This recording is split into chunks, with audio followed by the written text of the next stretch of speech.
negara juga melihat bahwa FPI ini menjadi sebuah ancaman begitu. Test waternya seperti apa?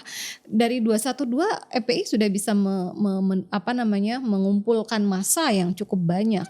Kalau kita berbicara mengenai profil dari Habib Rizik ini, beliau ini adalah ulama organik ya. Beda dengan ulama-ulama karbitan yang pengikutnya itu nggak sesetia, nggak seloyal pengikutnya Habib Rizik karena dia ulama organik begitu. Nah ini yang kemudian dikhawatirkan oleh negara ya, akan menjadi bumerang buat negara sehingga akan mengancam negara begitu. Nah makanya perlu diadakan gerakan-gerakan untuk memberangus FPI ini sendiri.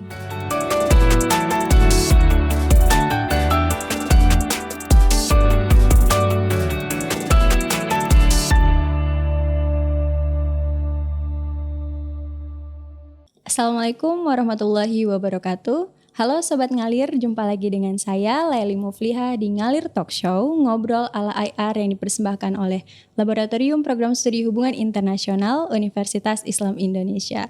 Nah, dan di sini sudah hadir narasumber kita Ibu Gustri Eni Putri yang sering disapa Ibu EN. Kebetulan beliau ini merupakan dosen mata kuliah Politik Luar Negeri Indonesia di Program Studi Hubungan Internasional dan minat risetnya yaitu Politik Islam dalam HI. Mari kita sapa terlebih dahulu. Assalamualaikum warahmatullahi wabarakatuh Ibu. Waalaikumsalam warahmatullahi wabarakatuh Mbak Lili. Bagaimana kabarnya Ibu, sehat? Alhamdulillah. Alhamdulillah. Mbak Lili sehat? Sehat alhamdulillah Ibu. Nah Ibu, hari ini kita akan berdiskusi mengenai kebijakan pemerintah terhadap Front Pembela Islam atau FPI pasca peristiwa 212. Nah sebelum lebih jauh mungkin kita bertanya dari yang dasar terlebih dahulu nih Ibu. Apa sih FPI itu? Kemudian bagaimana sejarah terbentuknya dan apa tujuannya? Karena selama ini kerap kali gerakan tersebut disebut sebagai organisasi massa Islam bergaris keras begitu. Baik Sobat Ngalir, ketika berbicara mengenai FPI, mungkin kalau teman-teman search gitu ya di Google begitu ya, FPI pasti yang keluar negatif semua begitu, karena memang diarahkan seperti itu ya. Karena ini kita berbicara mengenai represi negara ya terhadap gerakan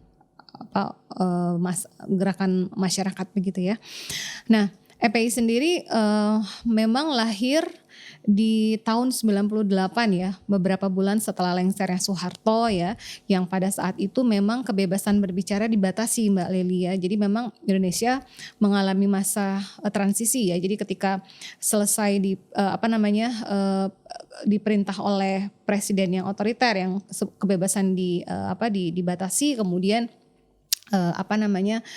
bablas ya, ketika reformasi kan itu keran dibuka begitu. Nah ini yang kemudian disorot oleh FPI ya, FPI kemudian khawatir pemikiran-pemikiran yang liberal ya dalam kacamata FPI itu nanti akan bisa meracuni terutama anak muda begitu. Jadi perlu adanya gerakan-gerakan yang kembali ke Islam ya bahasanya, yang nanti akan menyuarakan amal ma'ruf nahi mungkar. Mereka biasa menggunakan jargon-jargon amal ma'ruf nahi mungkar. Dan kebetulan ya reformasi ini membuka keran untuk organisasi masyarakat terbentuk begitu ya, diperbolehkan begitu. Nah makanya kemudian Habib Rizik ya dengan beberapa sel lainnya, Habib lainnya kemudian berinisiatif untuk mendirikan sebuah organisasi masyarakat seperti itu, di mana tujuan awalnya sebenarnya memang untuk menyelamatkan ya, karena masa transisi itu memang agak chaos ya Mbak ya, mereka mengkhawatirkan pemikiran-pemikiran yang liberal itu masuk, kemudian juga kondisi negara yang belum established ya, itu juga dikhawatirkan nanti terjadi chaos dan sebagainya. Ini yang kemudian mereka antisipasi begitu, sehingga mereka berinisiatif untuk membentuk FPI ini sendiri dengan jargonnya untuk amal ma'ruf nahi mungkar seperti itu Mbak Leli. Oke, baik, terima kasih Ibu. Banyak sekali sebetulnya fenomena gerakan sosial yang tercatat dalam sejarah dunia. Nah, pada tahun 2016 yang lalu itu kan merupakan momentum bangkitnya gerakan politik Islam di Indonesia, khususnya pada peristiwa 212. Nah itu apa yang sebetulnya melatar belakangi terjadinya peristiwa itu Bu? Baik, kalau kita mau lihat kategori Islam sendiri kan memang terbagi beberapa hal ya, ada Islam abangan ya, ada Islam santri dan sebagainya. Nah, tetapi ada satu hal yang kemudian menyatukan ketika isu eh, penistaan agama ya, biasanya itu ya, isu-isu yang sensitif, biasanya itu bisa menyatukan orang-orang dari berbagai kelas Islam tadi begitu ya, mau dia santri, mau dia abangan dan sebagainya begitu. Nah, seperti kita tahu di tahun rentang 2016-2017 itu kan sebenarnya ada peristiwa di mana kemudian masa Presiden Jokowi dan wakilnya Ahok yang saat itu non Muslim ya, menjadi gubernur dan wakil gubernur. Lalu kemudian di tengah-tengah masa tersebut ya, Pak Jokowi kemudian mencalonkan jadi presiden dan jadi presiden, akhirnya wakil gubernurnya naik menjadi gubernur. Nah, ini yang kemudian memberikan reaksi ya bagi EPI ini sendiri ya, karena tadi tool ya atau metode yang digunakan oleh EPI ini sendiri memang mereka Islam Puritan ya Mbak, memang tegas ya, menutup klub malam. Jadi memang modelnya amal ma'ruf nahi mungkarnya beneran nahi mungkar begitu ya. Kalau ada yang masih malu-malu dengan nahi mungkar, mereka benar-benar dengan tegas melakukan nahi mungkar itu. Nah, ini sebenarnya menjadi celah untuk kemudian nanti ya setelah beberapa tahun kemudian diberangus begitu. Nah, kenapa kemudian kebangkitan politik Islam tadi? Karena ketika ini style ya, ketika kita berbicara mengenai seorang leader, ya pasti akan berbicara mengenai personal ya, personal pasti akan berbicara mengenai style. Nah, style orang kan beda-beda ya. Nah, ketika Ahok ya, Basuki Purnama ini, ya memang stylenya ceplas-ceplos ya, modelnya seperti itu, dan ketika ngomong dia dari ceplas-ceplosnya itu dia kemudian menyitir ayat juga, sehingga kemudian dianggap menistakan agama ya. Dari kasus itu kemudian bermunculanlah demo begitu ya, ada gerakan 212 ya, ormas-ormas Islam kemudian turut dalam demo tersebut ya, meminta untuk ditahan ya Ahok ini ya, karena dianggap menistakan agama begitu. Jadi isu-isu yang ya sensitif ya, kalau sudah berbicara mengenai penistaan surat dan sebagainya ya, Al-Quran dan sebagainya, karikatur Nabi begitu, itu sangat melukai hati umat Muslim ya, umat Islam. Jadi walaupun genrenya misalnya Islam abangan pun, itu bahkan bisa bahkan mungkin nggak sholat tapi ikut demo gitu. Saya mengamati ya, saya ikut mengamati bagaimana kemudian orang-orang yang bahkan nggak sholat mungkin ya, sholatnya Senin Kamis begitu, tetapi kemudian ketika dia merasa agamanya disenggol, dia ikutan begitu. Ini menarik, kalau orang-orang politik kan kita mengamati seperti itu. Ya, baik Ibu, dari peristiwa-peristiwa tadi yang lumayan kontroversial ya Bu ya, mengenai gerakan 212 itu. Kemudian bagaimana respon dari pemerintah dalam menghadapinya Bu? Baik, kalau mau berbicara mengenai respon pemerintah, maka kita juga harus flashback ke belakang ya Mbak ya, karena semenjak FPI ini didirikan, sebenarnya memang udah sering menjadi kelompok oposisi bagi pemerintah ya, tetapi memang tidak sampai di-ban ya, kemudian dianggap sebagai organisasi terlarang yang disamakan dengan PKI, gerakan PKI kan ya, di tahun 2020 ya. 2019 dilarang, kemudian 2020 itu benar-benar dilarang ya, di-ban dan dianggap sebagai gerakan terlarang. Nah, sebenarnya ketika mulai dari pendiriannya 98 ya, kemudian di era Presiden Habibie ya, FPI itu sudah menjadi oposisi karena ketika menjadi oposisi kan mereka bisa menilai pemerintah. Kalau sudah dalam lingkaran kan mereka menjadi tidak objektif, sudah tidak bebas nilai lagi begitu ya. Kemudian di era diganti di era Gus Dur ya, di era Gus Dur juga oposisi juga masih ya. Kemudian ketika Gus Dur dimakzulkan kemudian diganti oleh Megawati, mereka bersuara karena mereka tidak setuju dengan presiden perempuan ya. Nah ini jadi kalau lihat dinamikanya sebenarnya FPI ini juga sudah kenyang dengan pertentangan dengan negara begitu, karena mereka sebenarnya statusnya oposisi tetapi memang belum dijadikan organisasi yang terlarang ya.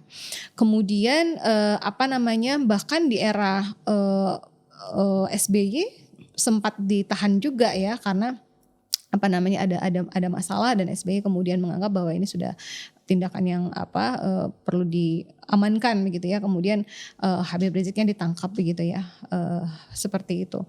Nah, tetapi tidak dilarang begitu, tidak ada pembekuan terhadap organisasi ini dan tidak dianggap organisasi terlarang yang dipersamakan dengan PKI kan, akhirnya disebut bersamakan dengan PKI.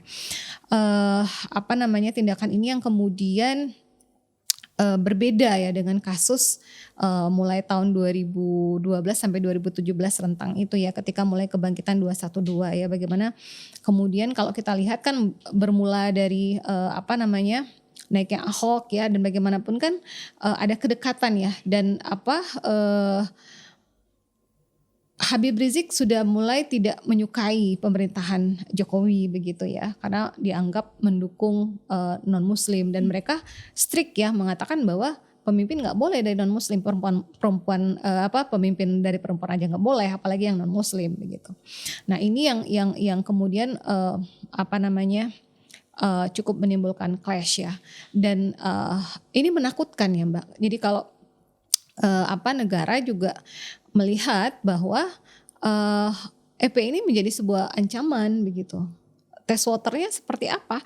Dari 212 FPI sudah bisa mengumpulkan massa yang cukup banyak. Kalau kita berbicara mengenai profile dari Habib Rizik ini, beliau ini adalah ulama organik ya. Beda dengan ulama-ulama karbitan yang pengikutnya itu nggak sesetia, nggak seloyal pengikutnya Habib Rizik karena dia ulama organik begitu. Nah ini yang kemudian dikhawatirkan oleh negara ya, akan menjadi bumerang buat negara sehingga akan mengancam negara begitu. Nah makanya perlu diadakan gerakan-gerakan untuk memberangus FPI ini sendiri. Ya, kalau dalam penelitian saya menggunakan teori Boykov Mbak. Bagaimana kemudian Boykov dengan clear menjelaskan bahwa ketika negara merasa terancam dengan sebuah gerakan begitu, maka dia akan menekan gerakan tersebut ya dengan berbagai cara ya, diantaranya misalnya menguras sumber daya dari organisasi tersebut, kemudian melakukan penahanan terhadap aktivisnya sehingga menimbulkan stigma ya bahwa ini adalah organisasi keras, organisasi terlarang, sehingga orang kemudian menjadi antipati terhadap organisasi ini. Tidak hanya itu, tetapi juga mereka kemudian melakukan pemberangusan ya, atau membubarkan organisasi itu sendiri. Nah ini sebenarnya arahnya ke politik Mbak, begitu. Baik Bu, nah dari penjelasan yang Ibu sampaikan tadi, kebijakan pemerintah yang represif itu terhadap oposisi pada saat itu dinilai justru melemahkan demokrasi Indonesia katanya. Nah, menurut Ibu gimana pandangan Ibu mengenai hal itu? Ya, jadi karena kita kan sudah pernah berpuluh tahun ya berada dalam kondisi pemerintahan yang otoriter ya, freedom of speech-nya tidak ada begitu, kebebasan untuk menyampaikan pendapat ditutup begitu ya. Nah, ketika masa reformasi sebenarnya keran-keran itu terbuka. Nah, terbukti sebenarnya dari beberapa periode ya, mulai dari pemerintahan Habibie ya, bahkan di era SBY pernah ditangkap di penjara ya, tetapi tidak sampai diberangus, di-ban ya, kemudian dilakukan persekusi atau represi terhadap organisasi ini begitu. Nah, ini yang mungkin dianggap bisa kita anggap sebagai sesuatu yang mengancam demokrasi, Mbak. Ya udah, kalau misalnya beda ya nggak apa-apa gitu, tangkep aja. Cuman nggak sampai dibubarkan gitu, karena tadi kalau berbicara mengenai tindakan represi tadi yang saya bilang, menguras sumber daya ya, bagaimana kemudian yang dilakukan oleh negara tidak hanya kemudian memberangus, tetapi juga mereka sampai menguras ya sumber daya. Kalau kita lihat ada 90-an lebih rekening ya dari FPI, dari anggota FPI ini yang di-ban, yang dibekukan. Sedangkan kalau kita tilik lagi ya, tidak semuanya itu punyanya pemimpinnya FPI katakanlah, tapi juga keluarganya. Bisa kita bayangkan kalau di-ban gimana, Mbak? Kita mau belanja nggak bisa, kartu diblokir. Terus gimana anak istrinya nggak tahu apa-apa, itu hidup. Nah itu sampai segitunya. Seberbahaya apakah gitu ya? Ini yang kemudian beberapa pihak menganggap bahwa ini sebuah pelanggaran HAM ya. Nah, yang harus dievaluasi ya. Karena tadi tidak semuanya itu sebenarnya mereka kan menganggap bahwa FPI ini organisasi teroris ya, ada hubungan dengan ISIS, walaupun terbantahkan misalnya bahkan Munawwarman ya salah satu dedengkotnya FPI kemudian mengatakan bahwa ISIS itu tidak sesuai dengan FPI begitu ya. Ya kan kalau ISIS kan mereka tidak mengenal agama ya, mereka membunuh tanpa pandang bulu begitu, siapapun bisa mereka bunuh begitu, halal. Sedangkan dalam Islam sendiri kan tidak mudah untuk menumpahkan darah orang begitu. Nah, ini yang dibantah begitu dan cukup membahayakan, termasuk misalnya kasus pembunuhan ya terhadap 6 anggota FPI ya, karena dianggap membahayakan. Itu juga cukup tricky juga untuk melihat membahayakan seperti apa begitu. Nah itu kan kronologinya juga perlu ditinjau ulang begitu. Juga misalnya akhirnya sampai di ban begitu ya, dibekukan, dipersamakan dengan PKI ya. Nah ini yang kemudian mungkin bisa kita sebut sebagai sesuatu yang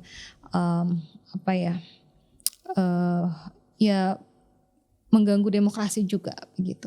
Nah, tapi ini bisa di negara manapun bisa terjadi. Di negara manapun bisa terjadi ketika memang dianggap cukup secara politik itu membahayakan negara. Baik. Nah, Ibu, ada juga yang mengatakan dari pemerintah juga beranggapan bahwa ada beberapa tindakan seperti itu yang dilakukan oleh FPI itu yang melanggar hak asasi manusia dan lain sebagainya. Nah itu bagaimana, Bu? Iya, karena tadi Mbak, stigma kalau menggunakan teorinya Boykov maka akan di stigma organisasi tersebut ya melanggar HAM gitu ya, kemudian radikal dan sebagainya ya. Tetapi kan sebenarnya itu hanya sekedar tuduhan dan sebenarnya bisa dibantahkan ya. Dan tadi kalau kita kembali ke flashback mereka sudah lama jadi oposisi, fine saja. Ya mungkin karena kan ketika oposisi itu ya resikonya adalah penjara, Mbak ya. Dan mereka udah biasa ya kayak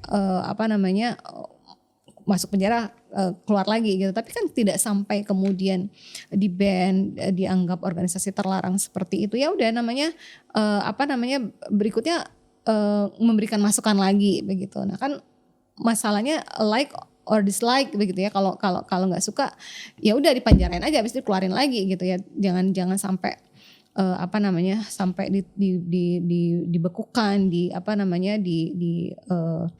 organisasi tersebut itu, Mbak. Ya, justru mungkin kalau ditutup malah lebih berbahaya lagi. Iya, ya? Lebih berbahaya lagi karena kan begini, ketika dia formal, dia kan sebenarnya ada legal hukumnya ya, ada legal hukumnya, mereka berbadan hukum sebenarnya, tapi kemudian diberangus ya. Dianggap macam-macam, pokoknya di stigma macam-macam itu kemudian diberangus. Sebenarnya cukup menguntungkan negara ketika mereka formal menjadi sebuah ormas katakanlah. Gerak-geriknya bisa diawasi oleh negara begitu ya. Jadi mereka oposisi yang under control begitu. Tapi kalau misalnya sekarang karena ini ideologi, ketika berbicara mengenai keyakinan maka itu berbicara ideologi, Mbak.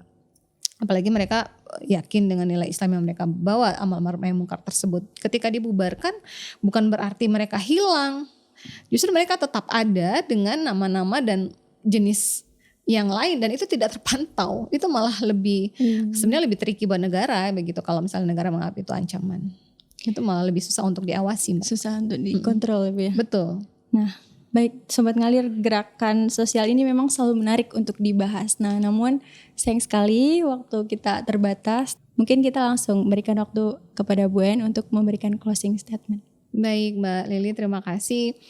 Berbicara mengenai gerakan massa, gerakan sosial akan menarik ya karena mereka kan punya nilai sendiri ya yang biasanya menjadi oposisi bagi negara dan ketika negara merasa organisasi ini menjadi ancaman maka yang akan dilakukan adalah melakukan represi terhadap organisasi ini bahkan kemudian menstigma ya